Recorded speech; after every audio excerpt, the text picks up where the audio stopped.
Alrighty, folks. Now I got more energy than that. I can bring more energy than that.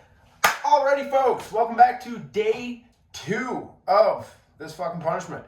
So, we have officially ordered a selfie stick because currently I've been setting up, honestly, in the cabinets of my kitchen and making this work. So, anyways, updates for me today.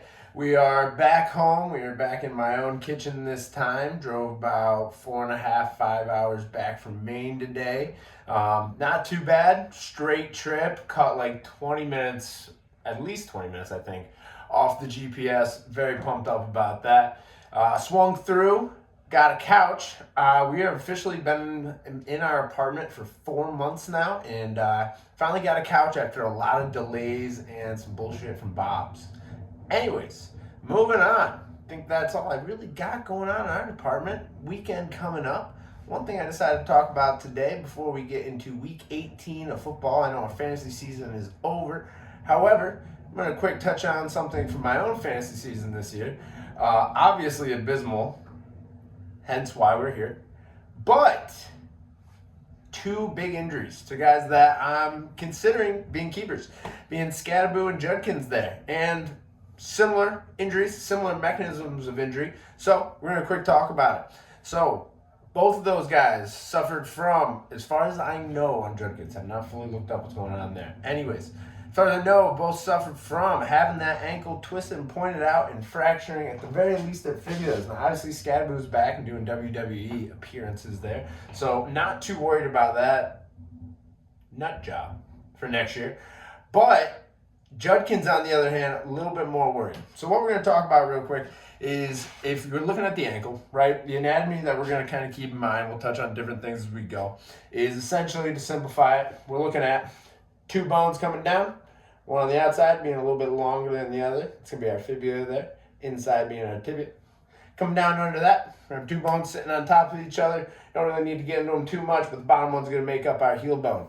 So both these guys, when they got injured, that foot twisted out. When that happens, the foot twists and is going to get to a point where essentially, for it to end up pointing like it does in those crazy videos, it's going to have to break through the fibula. So that's why when we see that happen, pretty much off the bat, I'm like, all right, fibula fracture at the very least.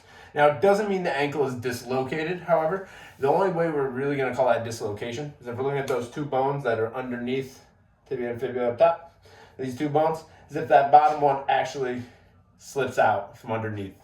And if we have a dislocation, now with both these injuries, I'm kind of worried about vascular damage, and I'm also worried about nervous damage for like big ones. We got to rule out that those guys can still feel their foot, can still get blood flow on their toes there.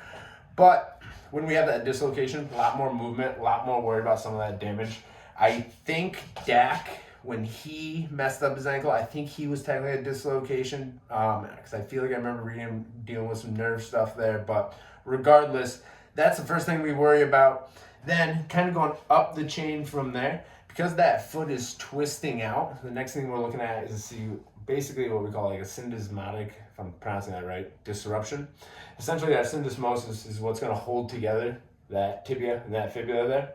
So when we have that twist and that break through the fibula over here, we're going to have a little bit of widening, causing tearing and ripping through that membrane. Not the end of the world necessarily when something like that happens. That's a high ankle sprain. However, you look at somebody like Brock Bowers, I believe at Georgia, had what's called a tightrope surgery. They put a cord through it, hold the bone together, and you're able to heal up pretty quick. I believe he came back for like the college football playoffs that year. So adding just the things that we kind of worry about as it goes up. Obviously, we could also have fracture going up the fibula or up into the tibia, just because that rotational injury kind of thing, almost like Alex Smith tib-fib fracture.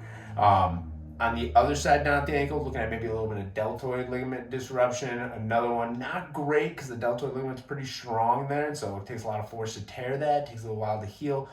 Not necessarily the end of the world. But what I'm getting to with all this is what we're worried about with Judkins. I have not seen, but I know when he initially went down, they're worried about some knee stuff going on there. So all that twisting, if that twist continues to go up the chain, now we're looking at that similar mechanism of injury for that ACL, that meniscus, possible MCL, maybe a little bit of LCL disruption. You're not good. So, really worried about Judkins there. Less worried about Skattebo, obviously. But I decided to kind of take our video here today. Thank you, Frank, for the recommendation. We'll occasionally go over some injury stuff, and as always, kind of hope you guys enjoyed. We're gonna keep this train rolling. We're gonna make it better. We're gonna have fun. I have no idea how long this has been today, so we're just gonna make sure we yap long enough. But I'm enjoying this. We're gonna lean into it. We're gonna have a good time. Hope you all have an awesome weekend and had a very safe New Year's. And we'll see you tomorrow.